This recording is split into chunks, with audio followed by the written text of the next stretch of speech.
Black and white together, we shall not be moved. Black and white together, we shall not be moved. Is anyone home? Yoo-hoo! Well, hello there, everybody. It's a pleasure to meet you. My name is Rosa Parks. Raise your hand if you've ever heard of me before. Well, that's quite a few of you. You know, it's partly because of me that we can all be together in the same room, and I'm very happy about that. But we'll get to me in just a minute. You're just in time. Some friends of mine and I decided we'd come together and celebrate the many people who made America what it is today. I'm talking people like Fredrick Douglass and Dr. Martin Luther King. You know, a lot of people like to say that I did a great deal to change America, but I don't know about all that. There are plenty of people who inspired me who came long before my time, and it was because of those people that I had the strength to stand up for what was right. Or I guess, in my case, not to stand. But we'll get back to me in just a moment. I'm talking about people like Fredrick Douglass, who was born a slave, but he escaped slavery. Or the Tuskegee Airmen, who fought for equal rights in a very scary war. And even Dr. Martin Luther King Jr., who inspired me every day with his bravery and courage. So I've decided not to just tell you about these heroes, but to have you meet them. So I've invited a few of them here today to share their stories. Now, some of them are from a different time, but you know what they say, age ain't nothing but a number. So don't you move a muscle, you're in for a real treat. How do you do, my young historians? I come to you from a long, long time ago, a time before iPhones and iPads and eyeballs. No, I'm just kidding. Of course we had eyeballs, otherwise we would have no need for these. Now, you may not know me, but my name is Thomas Garrett, and I'm one of those famous leaders of the Underground Railroad. The Underground Railroad is basically a network of people that helped enslaved people escape to slavery so they could be free. And let me tell you, escaped slaves needed all the help we could get. Look who it is, everyone. It's Harriet Tubman, the most famous conductor of the Underground Railroad. Conductors were the people who helped enslaved people on their journey to freedom on the Underground Railroad. Now, the Underground Railroad wasn't actually a railroad. And it wasn't underground. It was people living in all different parts of the country who helped enslaved people make their way to the north by giving them food, a safe place to stay, and were even their guides on the very dangerous trips. Which is what Miss Tubman here did. I guided many enslaved people to the northern states. You see, slavery wasn't allowed in the North. So once we helped the slave get to states like Pennsylvania or Ohio, they would be free. Miss Tubman here helped over 300 slaves escape to freedom. She never lost a passenger. Well, thank you kindly, Mr. Garrett. And that's true. I never lost one, but I wasn't the only one on that railroad. Mr. Garrett and here, we worked together a lot. I seem to remember a time when Miss Tubman was leading a group of escaped slaves to my home. Mr. Garrett's home was just about the safest place for us to stay along our journey. The problem was, someone found out about our plan and told the local police. So there I was with a group of escaping slaves. I don't exactly remember how many there were. There had to have been at least 10. Oh my, Garrett. Well, I don't know if this house is big enough for us to recreate that, so how about we get the audience to help us out? Let's pretend your seats are the house in which we're hiding in. You see, there was a long bridge that we had to cross to get to Mr. Garrett's house, and there are police all over that bridge just waiting for us. Everybody get down, stay hidden, and don't make a sound. Now, I hired a group of bricklayers to pretend to go work on a farm over the bridge. Really, they met up with Miss Tubman and the rest of the fugitive slaves. We all have to get into 2 wagons. Small wagons. And to make sure we wouldn't be seen, the bricklayers put blankets on top of us. I said they put blankets on top of us. Oh, right, I have just the thing. Now, in real life, we were kind of laying like sardines, but you all can just squeeze in and hunker down. That's right, squeeze in, squeeze in. Now, this may seem funny, but at the time they had to take it very seriously. Escaping slaves could be punished by spending their lives in jail, or worse. What comes next is the most uncomfortable part. They covered us in tools so the police would be convinced that they looked in the back of the wagon. Now, tools were heavy back then. Mm-hmm. Iron, metal, big old heavy things laying on top of our stomachs, our legs, and worst of all, on our heads. Just imagine how terrible that must feel. Once we were all covered up, we made the dangerous trip across the Wilmington Bridge. Those bricklayers were so nervous. Let's get this over with. It got really scary once we met the police at the bridge. If we got caught, we could have been sent to jail or even killed. Look, here come the police. Maybe we should try and sing a song and act natural. Well, if you ask me, that plan didn't work out too good. Oh, give me a home where the buffalo roam, where the deer and the antelope play. Whoa! Whoa. Evening, officer. What's your business with crossing this bridge? Oh, just getting back from working on that farm. Hot out today, isn't it? Especially under all those blankets. Under the blankets? Did I say under the blankets? I meant under those tools. I beg your pardon? I mean, it was hot when we were loading the tools into the back of the wagon. Woo-hoo.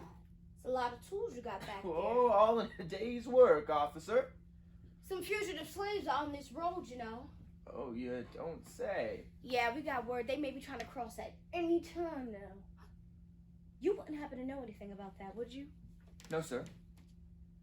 Well, don't you worry, because we're going to find them. Yes, sir. Good luck. You know, the penalties for helping an escaped slave are pretty harsh. Not as harsh as being an escaped slave, of course. Officer, if you don't mind, it's been a long day. Alrighty, all right. Get on with your work now. Ooh, that was a close one. I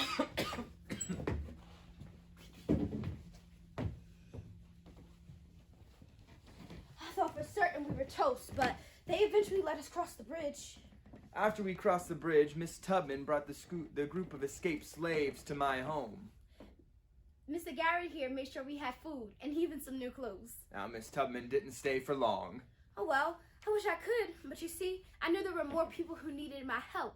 So as soon as I could, I went back to the South and helped more people get to freedom. You're all in good hands. Thank you, Mr. Garrett. Thank you so much for your help, everybody. We would never have been able to recreate that story without your help. So what do you think? Do you think it would have been scary having to hide like that? I think so too. Now, this is just one example of how dangerous life were for escaping slaves. They risked their lives so they could be free. Nowadays, thanks to people like Miss Tubman and even old Mr. Garrett here, freedom is a guaranteed right for everyone in this room. But even after slavery ended, Black Americans didn't have the same rights as white Americans. It took hard work and struggle to set things right. That's where people like me came in. Miss Parks. Mr. Garrett, it is an honor. You saved more than 2,300 people from the clutches of slavery. And you saved countless people from living lives without equality. Miss Parks here was born an ordinary American, just like anybody else in this room. In 1913 in Tuskegee, Alabama. Now, this was a little less than 50 years after slavery ended. And when I got older, I did a lot of work for the Civil Rights Movement. The Civil Rights Movement was the name for the movement to ensure that all Americans had the same and equal rights, no matter what the color of their skin was. You see, back then, there were laws that kept Black Americans separate from white Americans. This was called segregation. And in the South, segregation laws were very strict. I grew up going to a school with only Black students because we couldn't go to the same schools as white Americans. Black Americans also couldn't eat at the same restaurants. Or drink from the same water fountains. Or work at the same places. Or even sit in the same seats on the bus. Well, that is until you came along. Miss Parks, I think it's about time you told your story. Oh well, Mr. Garrett, I think that's a perfect idea. I worked as a seamstress in Montgomery, Alabama. That means I made clothes for people. And I usually took the city bus home from work. Because of segregation, if a white passenger needed a seat, Black people would have to stand up and move further to the back of the bus. Well, on December 1st, 1955, I decided that I had had just about enough of that. I was on my way home when I got to the bus, and I almost turned around and walked home. You see, the bus driver was an especially difficult type. He had kicked me off the bus once before because I wouldn't use the back entrance that was supposed to be for Black riders. But I wouldn't let him get me down. After all, I paid to be on that bus the same as anybody else. Next stop, South Boulevard. I wasn't on the bus for long when some white passengers got on, and there was one white man left standing. There were 4 of us black passengers sitting beside each other, and the bus driver called to the back for us to move. We're gonna need that seat. The 3 black riders sitting beside me got up, but I was tired of giving up, and I was tired of giving in, so I decided to stay right where I was. Now, you better make this light on yourself and let me have that seat. There's plenty of room beside me for anyone who wants to sit. Black passengers stand when white passengers need a seat. I'm not telling you again, Miss Parks. I'm fine right where I am. I am not gonna tell you again. Move to the back. No, I will not. Then I'm gonna call the police and have you arrested. Then go ahead and have me arrested, but I'm not moving. Fine, but you asked for it. At that point, several black passengers got off the bus. They had a right to be scared. I knew black people who were beaten, arrested, sprayed with hoses, and all kinds of terrible things for standing up against segregation. I knew I should have been scared too, but my mind was made up. And when your mind's made up, that gets rid of fear. Within a few minutes, the police were on that bus. Now come on, Miss Parks, let's not make a scene in front of all these people.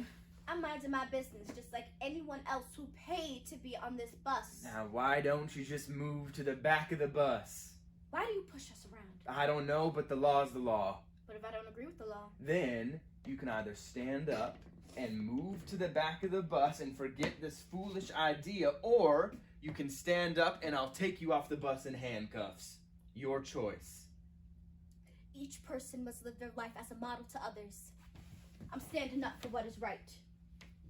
Then I have no choice but to arrest you. I was 42 years old when I was arrested for refusing to give up my seat. I didn't think that decision would have such a huge impact, but it seems as if there were a lot of people who were tired of giving in. They put me in the back of a police car that day, and as hard as it was, I knew I was doing the right thing. Miss Parks was arrested and taken to jail for breaking segregation laws. After that, a lot of black riders decided to take a stand. They refused to ride city buses until things changed. They were led by a man named Dr. Martin Luther King Jr., and he called this movement the Montgomery Bus Boycott. Now, this Montgomery Bus Boycott led into the Civil Rights Movement.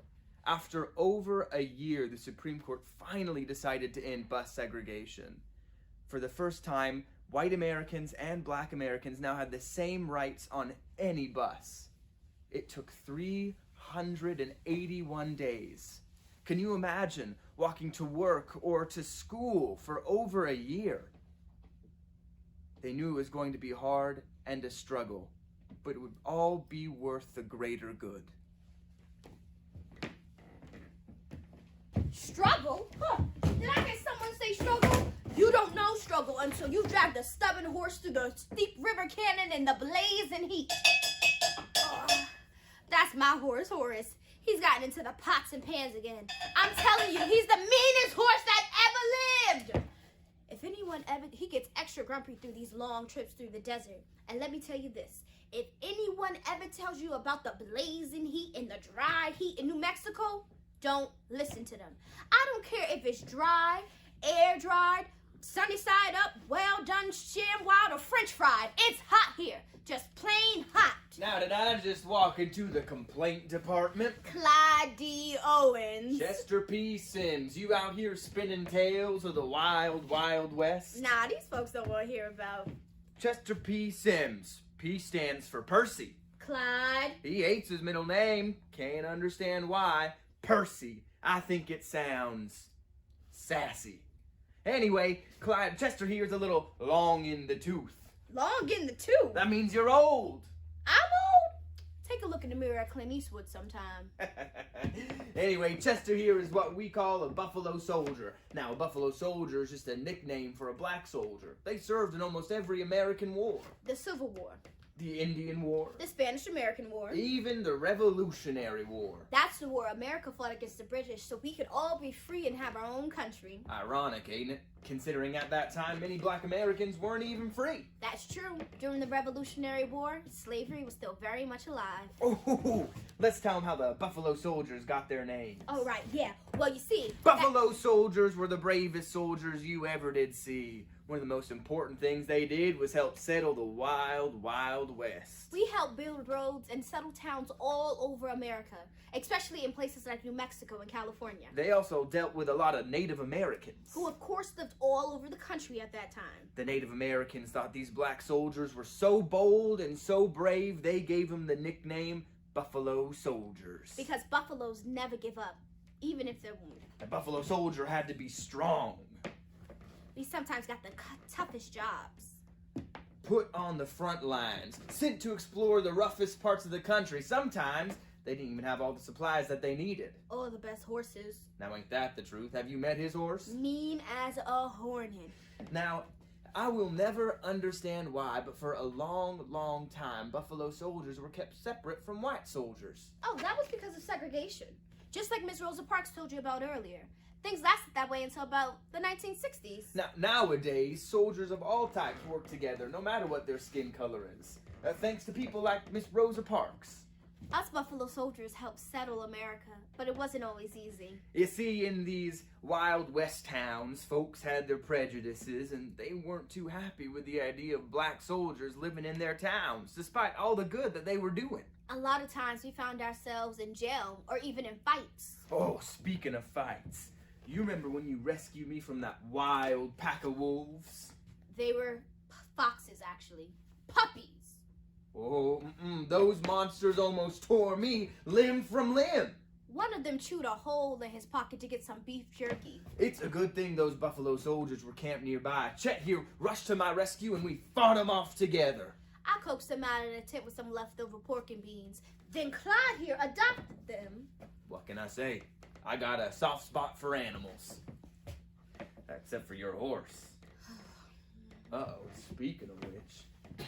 Oh no. Looks like Horace is angry again. No, no, no. Oh yeah, he's tearing down your clothesline. Horse, no, that's my best uniform. Now, America wouldn't be where it is today without the help of the Buffalo soldiers. They helped us win wars and built roads and towns for all of us. It really burns my biscuits that they weren't treated fairly just because of the color of their skin. You know, I want you all to take a moment and think about how we can set aside our differences and get to know each other as people. We have the chance to work together to improve our schools and neighborhoods. That is the opportunity of a lifetime. Miss Rosa Parks asked if I would come and share a little bit of my story with you.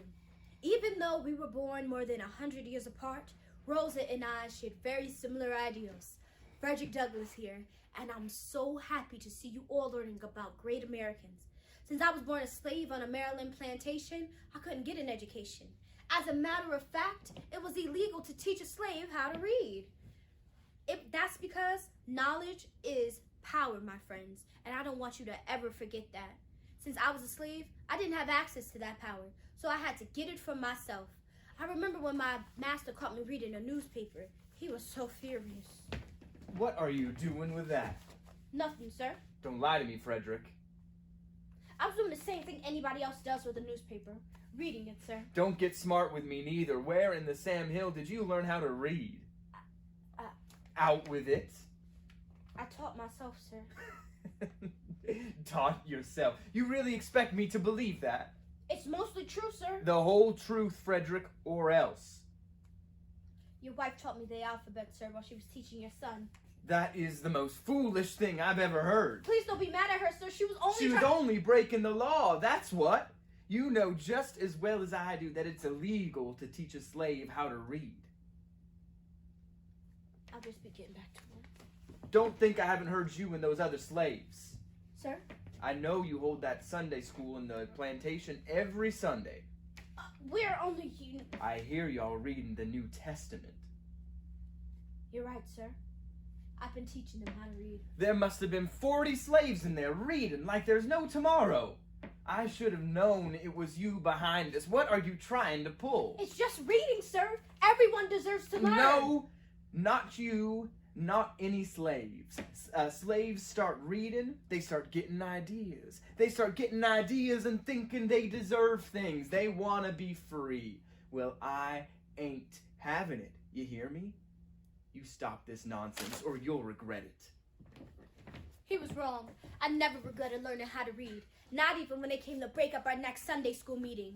They came with stones to throw at us and clubs to hit us with. But even then, I knew that learning was the only way out of freedom. Not too long after that, my master sold me to a man named Edward Covey. He had a reputation as being a slave breaker, which meant that he was extremely cruel. He could hurt a slave until they were so scared they couldn't think straight.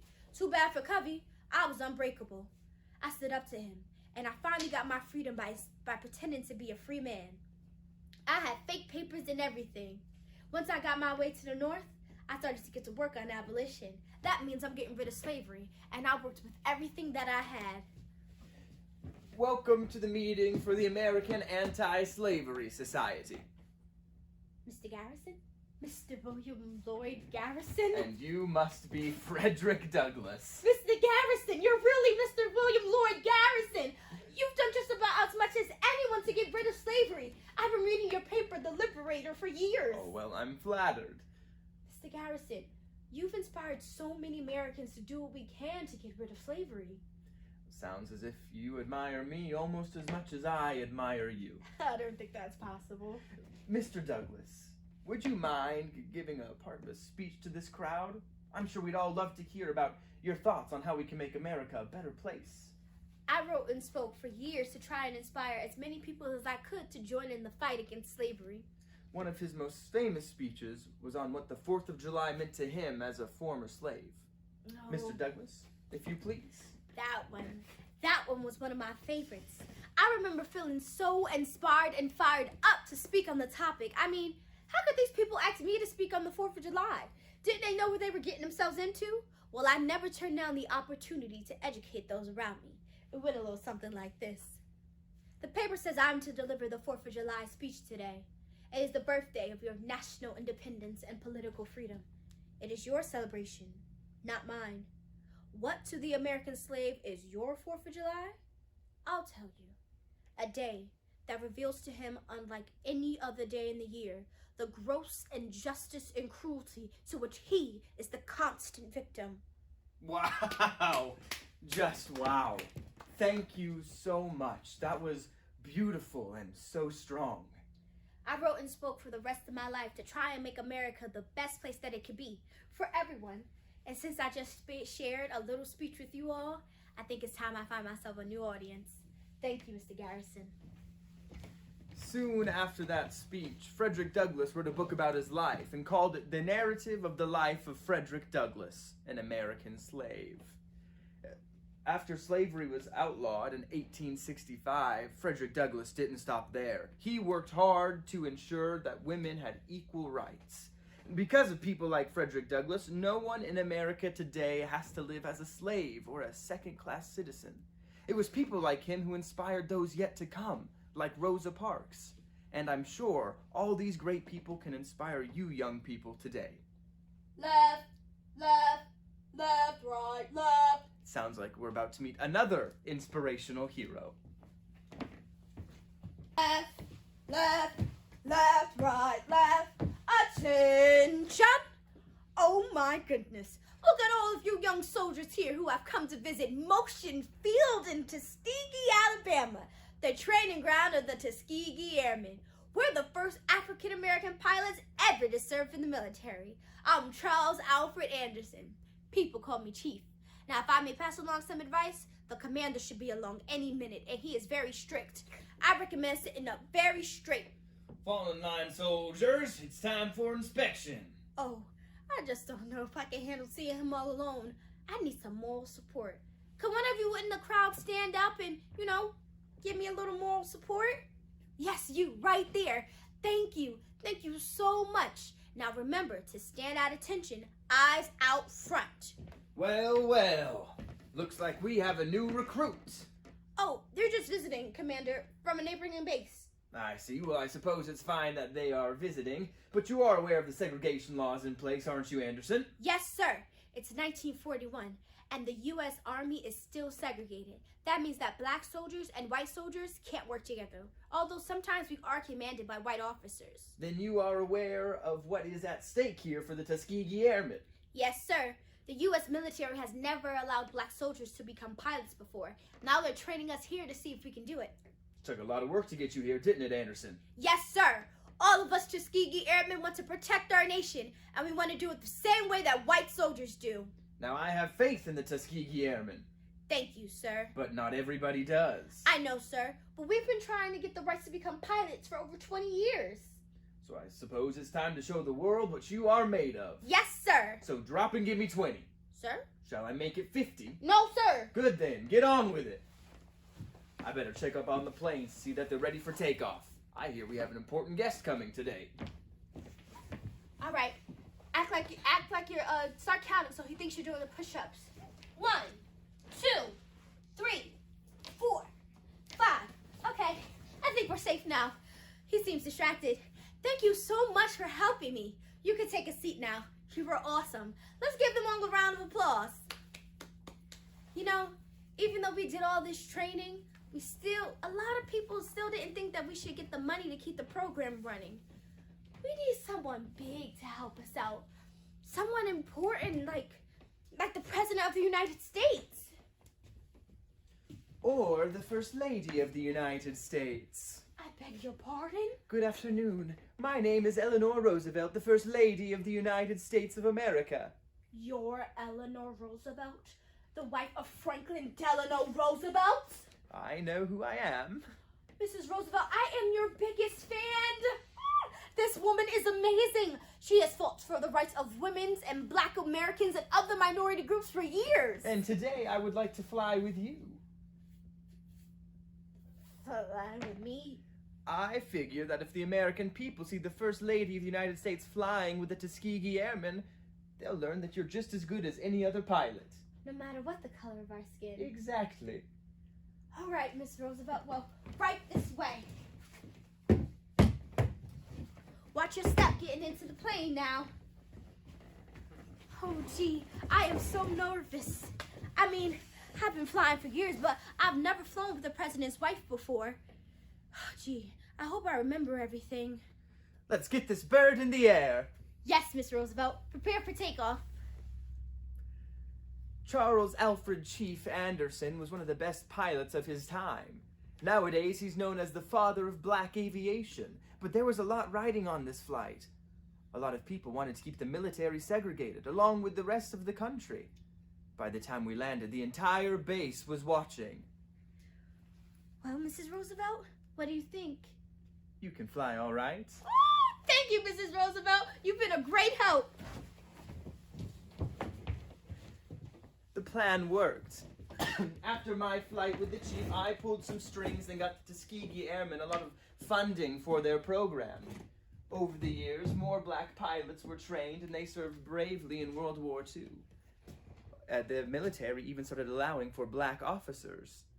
The Tuskegee Airmen helped the United States and the world in a war where everything was at stake, and they took great leaps to helping black Americans be recognized for their talents and skills. The Motion Field Base is now the Tuskegee Airmen National Historic Site. Rosa, Miss Rosa Parks, just wait until you hear this little speech I've been cooking up for your new friends. Oh, hello there. I didn't see you. I'm so sorry to have bothered you. I was just looking for my good friend, Miss Rosa Parks, but I seem to have missed her.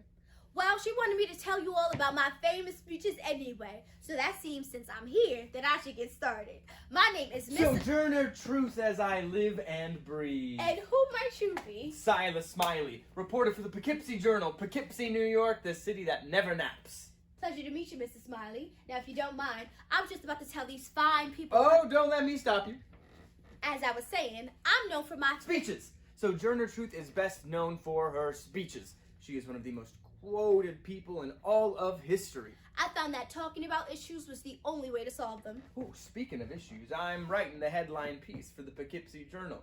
Get a load of this title. Sojourner Truth, the gutsiest gal in America. Did you come up with that yourself? Great, isn't it? Meeting you is every reporter's dream. Yours is the story of a lifetime. I was just doing what I thought was right. Just doing what I thought was right. Great. Go on. You know, I have a great idea. Since you seem to know so much about me, how about you help me tell these people a little bit about my life? You mean it? 2 heads are better than 1. Now, the first thing you should know is that I was born a slave. That meant that I was enslaved to another person. Somebody owned me. But she made a daring escape in 1829 when she walked away from the plantation with her infant daughter. A life living in slavery was a life I didn't think was worth living. Everything we did was because somebody else told us to. Someone else decided when we would wake up in the morning, when to work, when to play. But I think the worst thing about slavery is that your family and friends could be sold. They could sell your parents, your sister, even your children so that you'd never see them again. That's why I risked everything I had, including my life, to escape. Less than a year later, she went back and rescued her son Peter from slavery. My son had been sold into slavery in the South, and I couldn't stand by it. So I took that case to court. Convincing that judge wasn't easy. How can a slave come to court and fight on behalf of another slave? I'm a free woman now, Your Honor. How so? After I escaped, another family brought me. Then they gave me my freedom. They also helped me get a lawyer. I see. Well, state your case. My son was sold to a slave owner in Alabama. Selling slaves across state lines is illegal. Well, nevertheless, your son is a slave. Is he? I say if he was brought illegally and sold illegally, then he doesn't legally belong to anyone. Ladies and gentlemen of the court, this woman has a point. A lot of people didn't like seeing a black woman go to court and win. Nevertheless, the judge finally ruled in my favor. Well, the law is the law. Peter was sold illegally across state lines and therefore can no longer legally be considered a slave. Miss Truth, your son is a free man. I was the first woman to go to court against a white man and win. A lot of people back then, you see, laws were different. Black Americans were treated unfairly, and so were women. That's why I spent my whole life trying to get equal rights for Black Americans as well as women.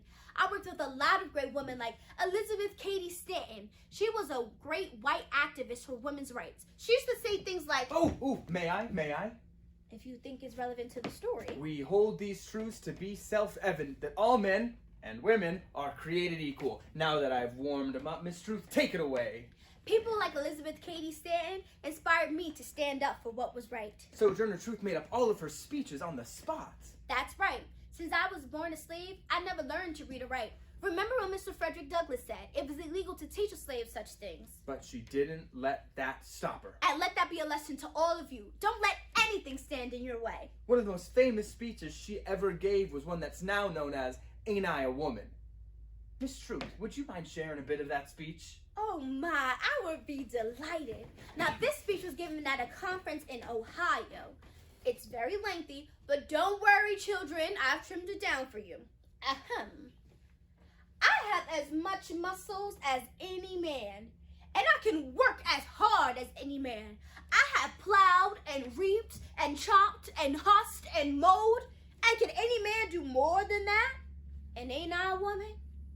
I have heard much about equal rights for the sexes. I can carry as much as any man and eat as much too if I can get it. And ain't I a woman? As far as intellect, I have this to say.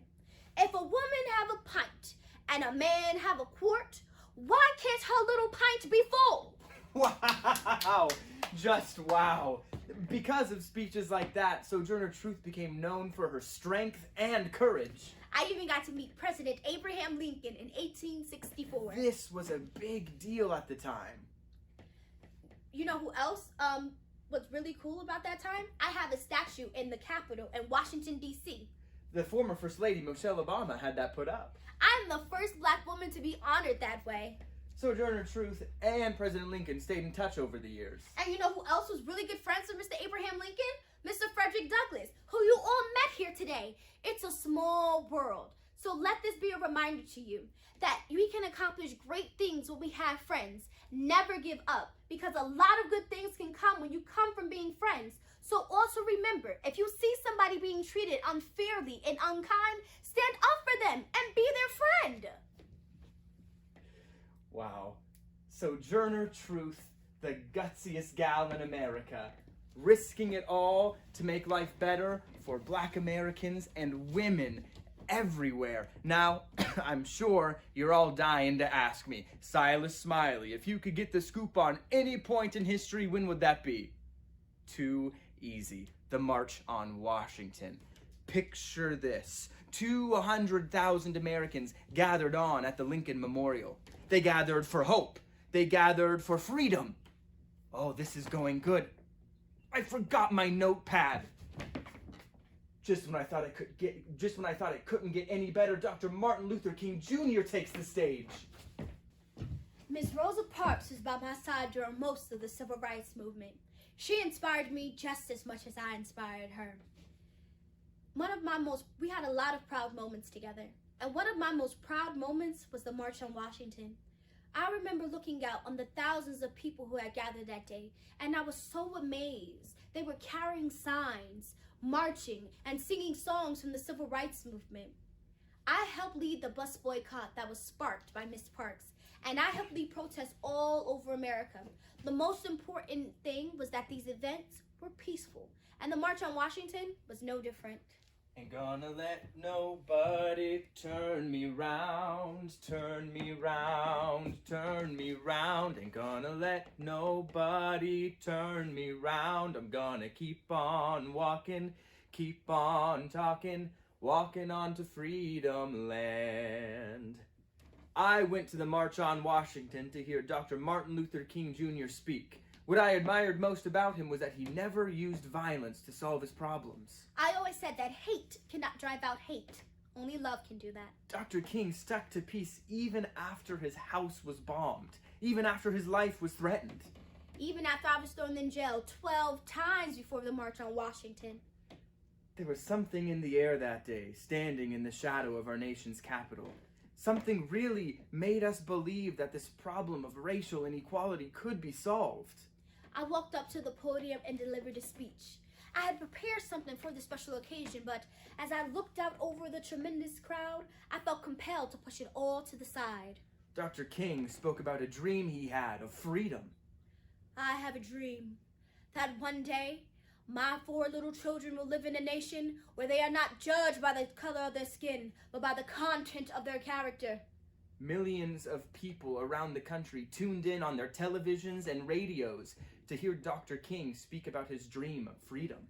Let freedom ring from the Stone Mountain of Georgia.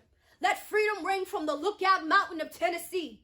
Let freedom ring from every hill and molehill of Mississippi. From every mountainside, let freedom ring. This speech captured the attention of everyone in the country.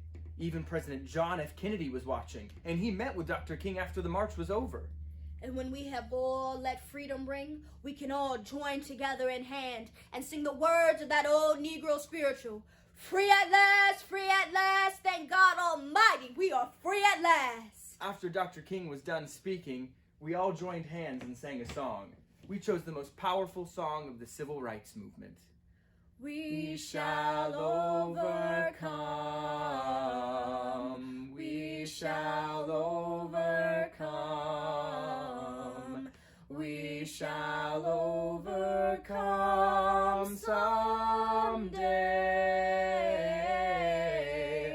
Oh, deep in my heart, I do believe we shall overcome someday. We had come a long way, but there was still hard work to be done. Standing there in our capital, I was moved to think about just how far this struggle had gone. How long people had risked everything to join in on this fight. From the days of the Underground Railroad to the abolition of slavery. From segregation in buses and in schools to the protests in the street of Montgomery and Birmingham. People had risked absolutely everything in order to join in on this fight. All so that we could be standing here now singing with hope in our hearts. It was worth it. Freedom is always worth it. Miss Rosa Parks was one of the thousands of people in attendance at the March on Washington. I'll never forget it. Less than a year later, in 1964, our government passed the Civil Rights Act. That was a law that allowed equal voting rights. outlawed discrimination, and encouraged desegregation in schools. This was a tremendous step forward. And it wouldn't have been possible without all the efforts of the American heroes you saw before you today. Even though we all lived at different times, we shared one common dream: equal rights for all people. The dream that all Americans, no, all people are created equal. These heroes used their voices to speak out and lived without fear. Because of these heroes that came before, we now have the chance to work together today. A chance to make the world a better place. By remembering, By learning. by giving, By being friends. and who knows? Maybe one day you'll be the next incredible American that we learn about in history. You could help inspire the next generation of people like Fredrick Douglass. Or Harriet Tubman. Or Sojourner Truth. Or even Miss Rosa Parks herself. Or any of the other people we met today in Rosa Parks and Friends. Black and white together, we shall not be moved. Black and white together.